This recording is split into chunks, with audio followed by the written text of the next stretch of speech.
గత పార్లమెంట్ ఎన్నికల కన్నా ముందు నేను మొదటిసారి జిల్లా అధ్యక్షుడైన సందర్భంగా నాకు అండగా ఉండి, పార్టీకి అండగా ఉండి, నరేంద్ర మోడీని మూడోసారి ప్రధానమంత్రి చేసినందుకు, ధరంపూర్ అరవింద్ గారిని రెండోసారి పార్లమెంట్ మెంబర్ చేసినందుకు, మీరందరూ కలిసికట్టుగా పనిచేసినందుకు, ఆ విజయాన్ని నా పాత్ర కూడా ఆ విజయంలో ఉందని నాయకత్వం నమ్మడం వల్ల రెండోసారి నాకు అవకాశం ఇచ్చారు. డెఫినెట్ రాజకీయ పార్టీ ఒక జాతీయ పార్టీకి రెండోసారి అధ్యక్షుడు అవడం నిజంగా కూడా సంతోషం అనిపిస్తుంది. రత్నాలు ఎన్నో ఉంటాయి, కానీ నాణ్యమైన రత్నం అతి తక్కువ ధరకే లభించే ఏకైక సంస్థ 6JVR. సౌత్ ఇండియాలోనే ద బెస్ట్ 6JVR. వాళ్ళు ఏదైతే నా మీద పెట్టుకున్న హోప్స్ ఉన్నాయో, ఇటు కార్యకర్తలు కానీ అటు నాయకులు కానీ, వాళ్ళ యొక్క అంచనాలను తగ్గట్టు పనిచేస్తానని తెలియజేసుకుంటూ, భారతీయ జనతా పార్టీ పటిష్టతే ముఖ్యం. అధ్యక్షుడు అయిన నుంచి రెండో టర్మ్ అధ్యక్షుడు కాకముందు నుంచి కూడా పార్లమెంట్ ఎన్నికలు అయిన తర్వాత నిత్యం కూడా మేము సంఘటన పరువులో ఉన్నాం. బూత్ కమిటీస్ అని, మండల్ కమిటీస్ అని, ఇప్పుడు జిల్లా కమిటీస్ అయిపోయినాయి, రేపు రాష్ట్ర కమిటీలు, జాతీయ కమిటీలు, ఇవన్నీ కూడా నడుస్తున్నాయి. మీరు అడిగిన రెండో ప్రశ్న ఎమ్మెల్సీ ఎలక్షన్స్. ఎమ్మెల్సీ ఎలక్షన్లో కాంగ్రెస్ పార్టీ పరిస్థితి చాలా విచిత్రంగా ఉంది. వారి పరిస్థితి చెప్పే ముందు భారతీయ జనతా పార్టీ పరిస్థితి చెప్తాను.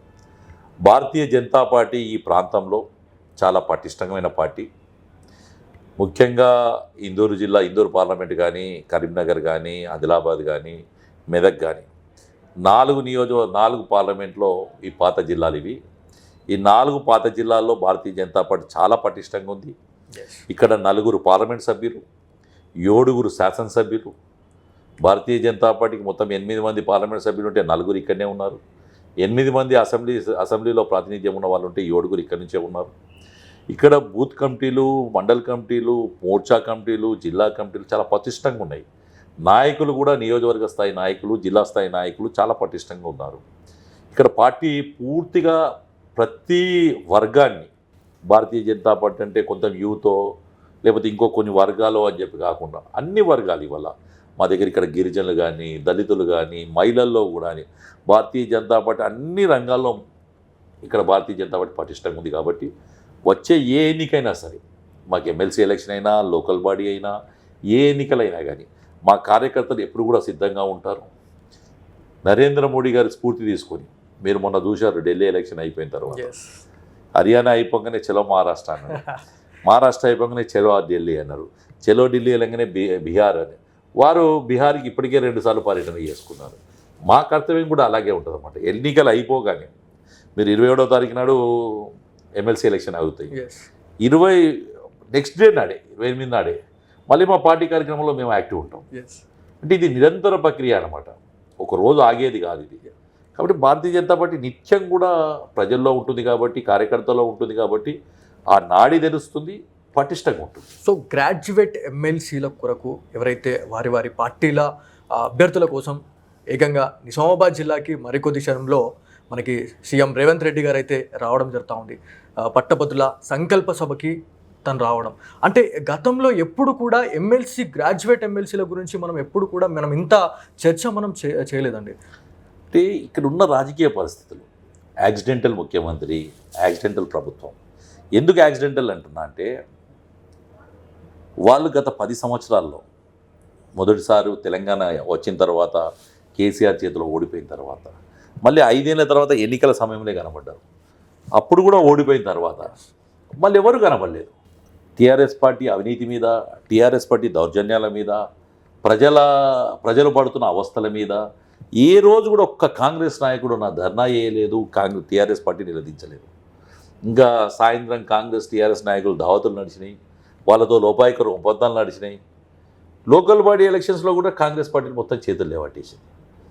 ఆ సమయంలో భారతీయ జనతా పార్టీ ప్రజా సమస్యల మీద, ప్రజలు పడుతున్న అవస్థల మీద టీఆర్ఎస్ పార్టీ నిలదీస్తూ ఎన్నో రకాల ఇబ్బందులు పడ్డారు మా కార్యకర్తలు.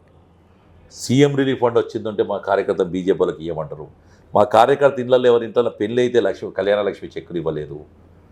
ఏదైనా మన రేషన్ కార్డులు ఇవ్వలేదు, పెన్షన్స్ ఇవ్వలేదు, మాకు దళిత బంధు ఇవ్వలేదు బీజేపీ కార్యకర్తలు అని చెప్పి ప్రతి ఒక్కటి విలేజ్లో విచిత్రం ఏంటి అంటే అక్కడ ఏదైనా గొడవ అయితే బీజేపీ కార్యకర్తలు ఇరికించారు. అన్నీ నష్టపోయింది బీజేపీ కార్యకర్త, టీఆర్ఎస్ మీద పోరాడింది బీజేపీ కార్యకర్త.